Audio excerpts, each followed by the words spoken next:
Welcome, everybody.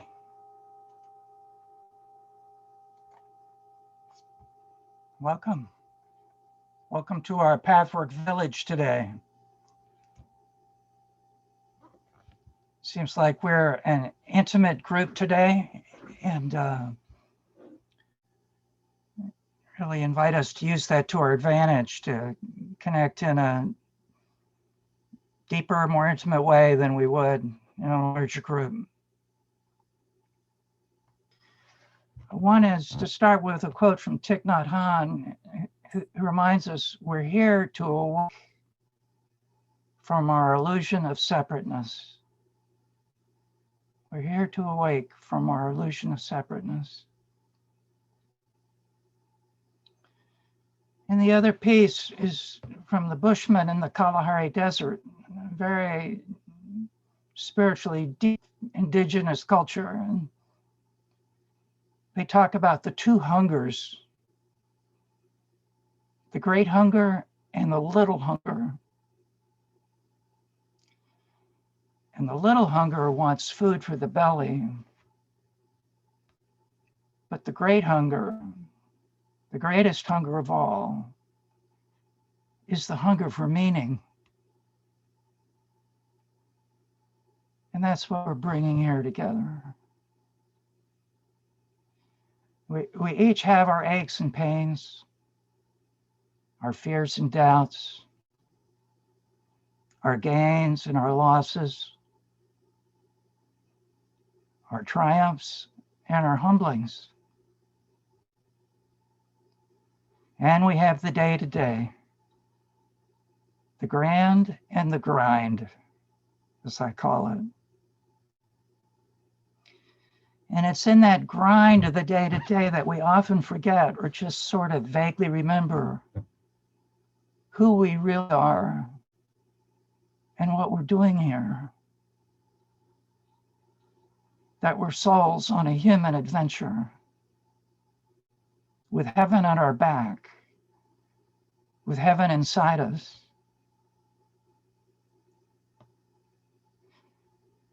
It's so easy these days to be discouraged and even overwhelmed at times by the state of the world around us.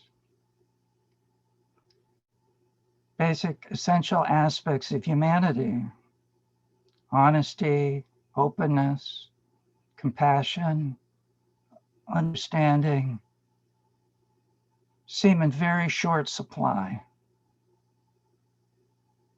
Cruelty and indifference at times seem to get the upper hand and leave us in fear. What will happen to me, to those I love? So there's two key Pathwork teachings that can help us here. The first is everything on the outer is a reflection of the inner. Everything. So what I see out there also must be in me. And the second is that cruelty and evil actually don't exist on their own. They have no energy of their own. The universe is a positive place. Yet cruelty and evil are able to exist because of separation and the numbness that comes from separation. When we shut down, we just don't care. So if we want to change the world, the guide reminds us, start within.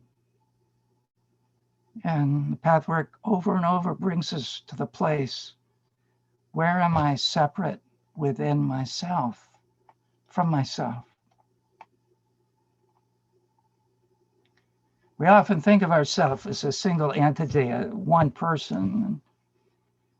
Actually, we are more than that. As Susan said here not long ago, we're a conglomeration. We're a constellation of split off fragments of consciousness within us. And as part of that amazing riddle. We are at the same time part of the whole. So as we take on recognizing and tolerating, which is the hard part, tolerating, right? And then accepting and loving these split off parts of ourselves, we bring a new unconditional awareness and love to ourselves. And from there, everything we touch. So in lecture 107, the guide says, this is a treasure deep within you, which can come to the fore only as you become aware of all those aspects of yourself that bar access to the treasure. Right? So there's no place we need to go. There's nothing we need to get. It's about removing the obstacles to what's already there. Plato has this line that says, love is the name for the desire and the pursuit of the whole. Love is the name for the desire and the pursuit of the whole. So we don't have to try so hard when we bring our identification back to our real self, our spiritual self, our soul self. This is the deepest reality of who we are, each one of us here. We are an inseparable part of the whole, what Susan Thasenga calls the ocean of being. Right? Each one of us is a drop in that ocean. And that ocean is a drop that expresses itself in the world as us.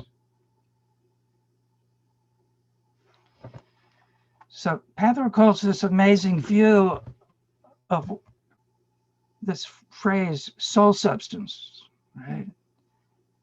And our soul substance is something in us like our very own Akashic record.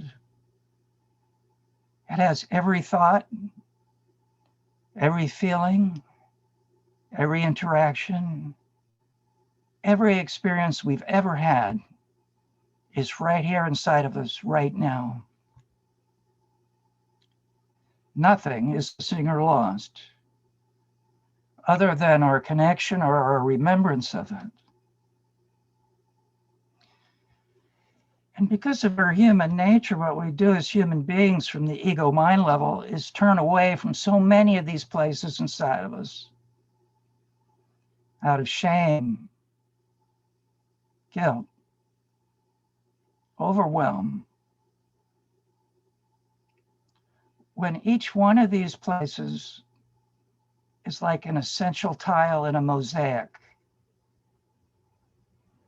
a piece of a stained glass window. So this is the frame for this dive that we're going to do now.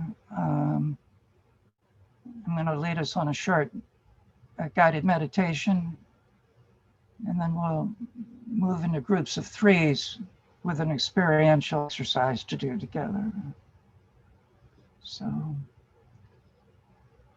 there's already a lot of grace here with all the positive intentionality each one of us has brought. And miracles have already happened on this call, and there's more in store if we just get out of the way. Right.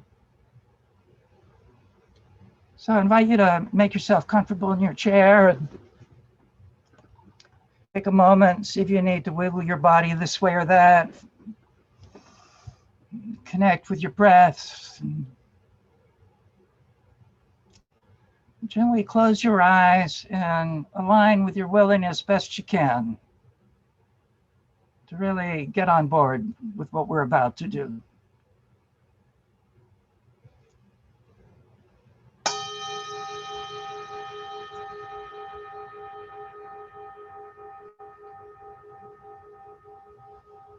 So visualize right now going up the mountain of life in the lead locomotive of a train.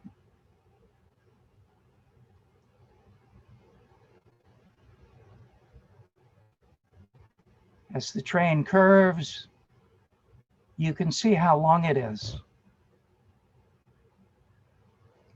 Oh my, one car for every year of my life.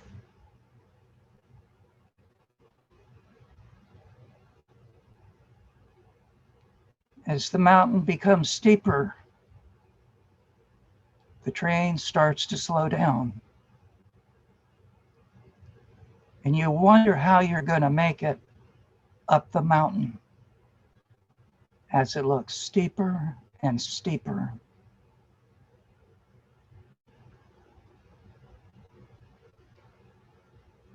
You find yourself saying with strength, passion, and conviction, "Heaven help me."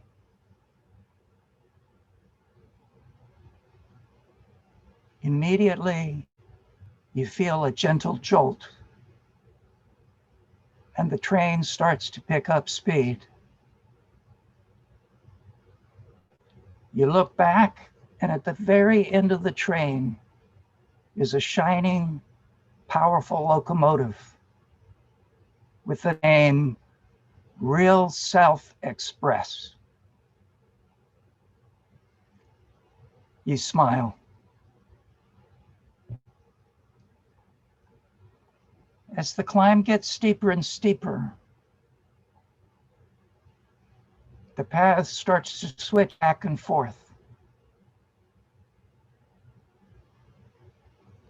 And as it does, you actually pass some of the cars behind you as you lead them back and forth up a bit at a time. Slow, steady, effortful. As you do, now you can see inside the cars through the window as you pass them. All kinds of scenes from your life. Faces and situations remembered and forgotten.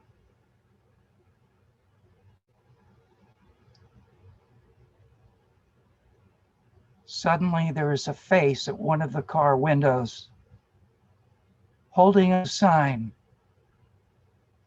"Help me," and then gone, as the car is replaced in your view by the stream of others.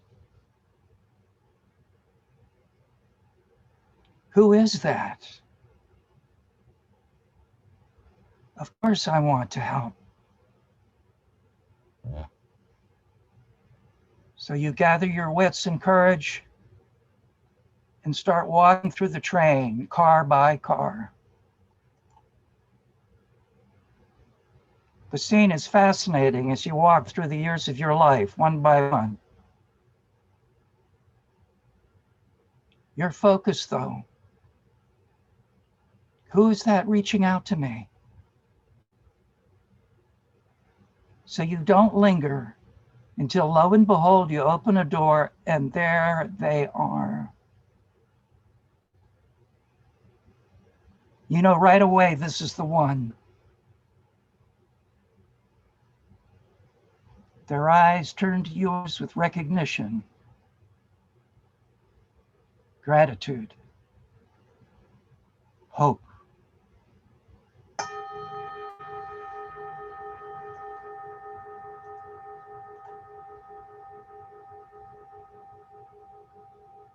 So just leaving a part of you in this experience, I'm going to say a few things about the breakout room. So you take this part of you into the breakout room without any thinking about it. Let it speak to you as it's ready. Even if there's some silence while you wait. Let go of any thought. None is necessary. This part is you, is in you, and needs you, and you need it. Simply allow patiently. So each person will take about 10 minutes being this person in the train car.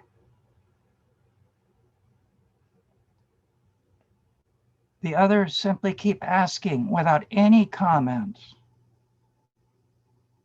What do you want? What do you need? Even if you don't have an answer, just sit with the question. Stay with it, even if it seems mechanical. Something will come forward. And the other person pauses after each reply to the question with a moment of honoring silence, and then asks again each time. And we'll send a message when it's time to switch. Okay. All aboard. You know, just to remind each one of us that that train is still going up that mountain. Yes. Lots of cars, lots of parts of us. And no matter how they look, they're all beautiful. No matter how broken they feel, each one of them is whole. And we started off today just honoring each other and how steep that mountain is. Yes. Yes. So I'd like to close with a prayer and just invite you to just gently soften your eyes. You don't have to close them. See if you can let this in.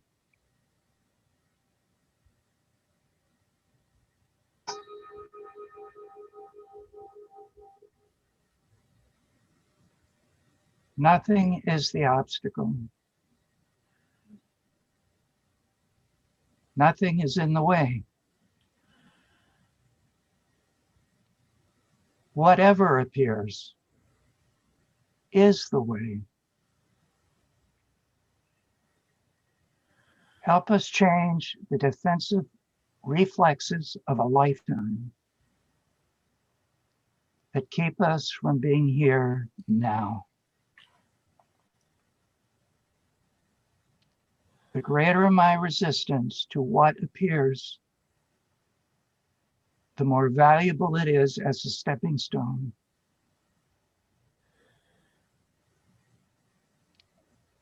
Help me see things as they are,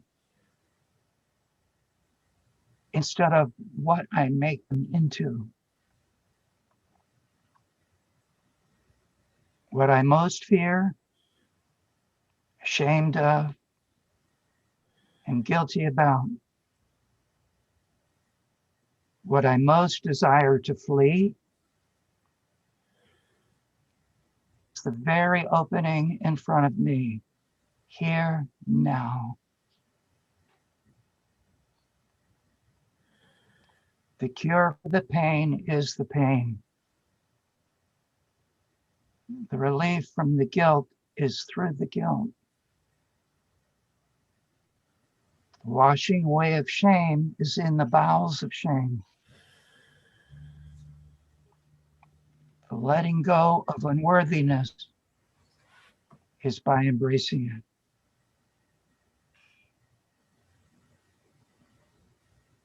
Invite us now to come back to the screen and